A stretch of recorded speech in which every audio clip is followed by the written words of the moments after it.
আসসালামু আলাইকুম প্রিয় শিক্ষার্থীরা, আশা করি সবাই ভালো আছো। তো আমি আজ তোমাদের একটা ইম্পর্টেন্ট প্রশ্ন সাজেশন যেগুলোই বলতে পারো দিয়ে দিচ্ছি। এর আগে যেগুলো দিয়েছি, যাদের জন্য দিয়েছি সবার কমন পড়েছে মোটামুটি 50% কারো 80% কারো কেউ ভালো পরীক্ষা দিয়েছে। আমার কথাগুলো অবশ্যই যারা শুনেছো তাদের পরীক্ষা ভালো হয়েছে, তাই ফুল ভিডিও দেখবে, আমার কথাগুলো শুনবে। ভিডিও দেখার জন্য বলতেছি না, আমার কথাগুলো শোনার জন্য বলতেছি। তোমরা প্রত্যেকেই জানো আমাদের টিক চিহ্ন থাকবে কিছু নাম্বার, আর বাকি 50 মার্ক থাকবে রিটেনে, ঠিক আছে? তো আমাদের 50 মার্ক ওঠানো অনেক সহজ। যেমন যে কোনো 5টি প্রশ্ন তো দিতে হবে। তো আমরা কি করবো, এখানে 60টি আছে, 60টি পড়বো, কারণ এখান থেকে 60টি পড়লে মোটামুটি একটা কমন চলে আসবে। যে বিদ্যালয় থেকে থাকো না কেন, দেখো তোমার প্রশ্নগুলো এগুলো কিন্তু প্রত্যেকটা ইম্পর্টেন্ট, তাই তোমরা এগুলো একটু পড়ে যাবে। আর বই থেকে তোমাদের সাবজেক্ট ওয়াইজ যেগুলো তোমাদের ক্লাসে দেওয়া হয়েছে প্রত্যেকটা বিদ্যালয়ে, সে অনুযায়ী একটু রিভাইজ করে যাবে 1-2 ঘন্টা, ঠিক আছে? যেহেতু তোমরা সেন্টারে পরীক্ষা দিবে, শুধু প্রশ্ন আশা করলে তোমরা কিন্তু রিপিট বাসায় এসে প্রশ্নগুলো পড়তে পারবা না, পড়ে যেতে পারবা না।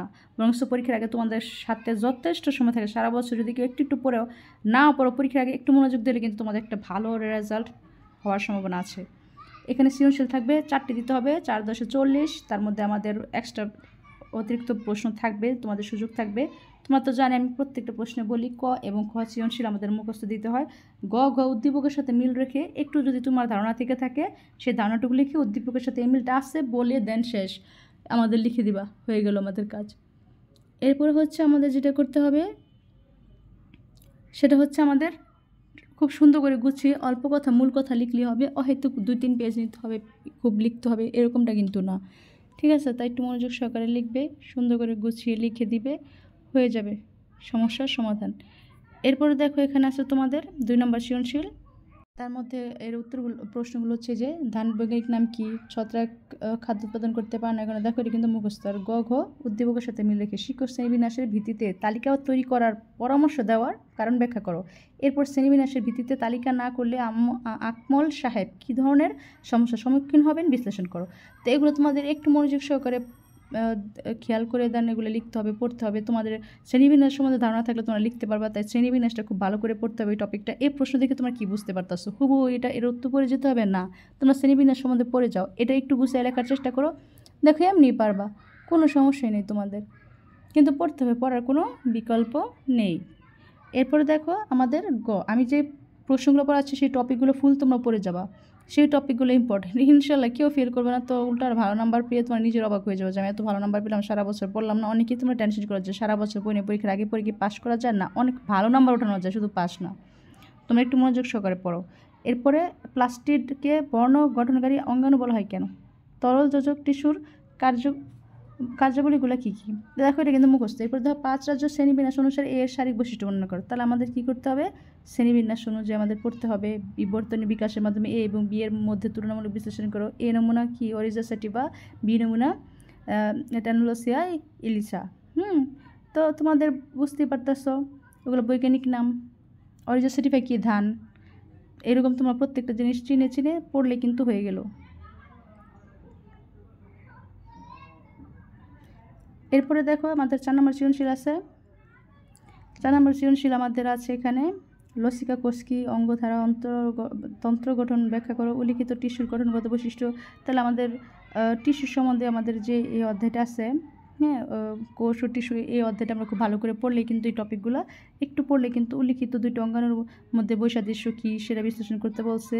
এগুলো কিন্তু অনেক সহজ, এই টপিকও একটু পড়ে গেলেই যেখান থেকে প্রশ্ন আসুক, আমার উত্তর জানা থাকলে প্রশ্ন যেখান থেকে আসুক আমরা কিন্তু লেখার ক্ষমতা রাখি।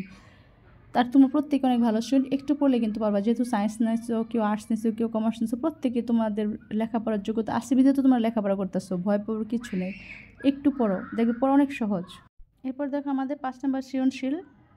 বাকিটা সৃজনশীলের উত্তর হচ্ছে, প্রশ্ন হচ্ছে এখানে দেখো জটিল টিস্যু কাকে বলে, সাইটোকাইনেসিস এবং ক্যারিওকাইনেসিসের মধ্যে পার্থক্য কী, তারপর পিওকিউ এই ধরনের কলা ব্যাখ্যা করো, কী ধরনের পি কলার বিভিন্ন কোষগুলোর মধ্যে ভিন্নতা বিদ্যমান, তোমার মতামত দাও।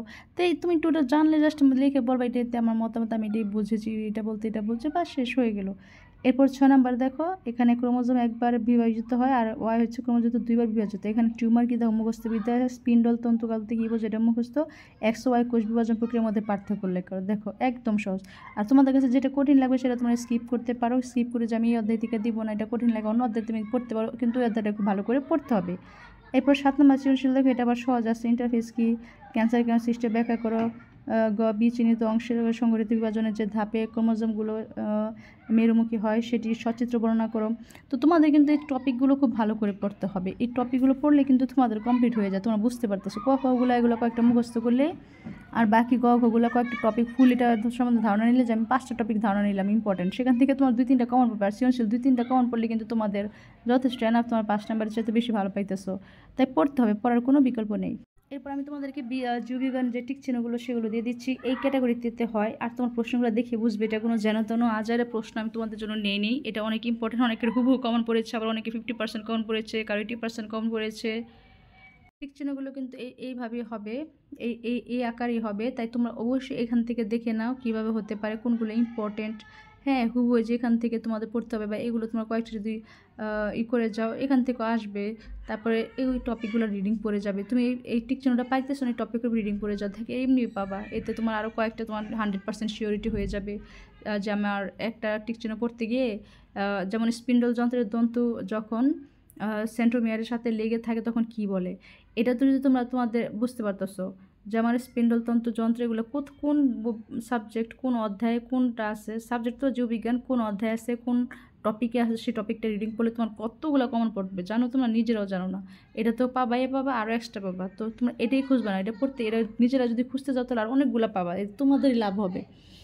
তো আমি তোমাদেরকে দিয়ে দিলাম পড়ার সিস্টেম, তোমরা একটু কষ্ট করে এগুলো পড়ে নেবা, তাহলে কিন্তু তোমাদের মোটামুটি একটা ভালো ধারণা হয়ে যাবে। আমি এখানে বিদায় নিচ্ছি। সবাই ভালো পরীক্ষা, তো আল্লাহ হাফেজ।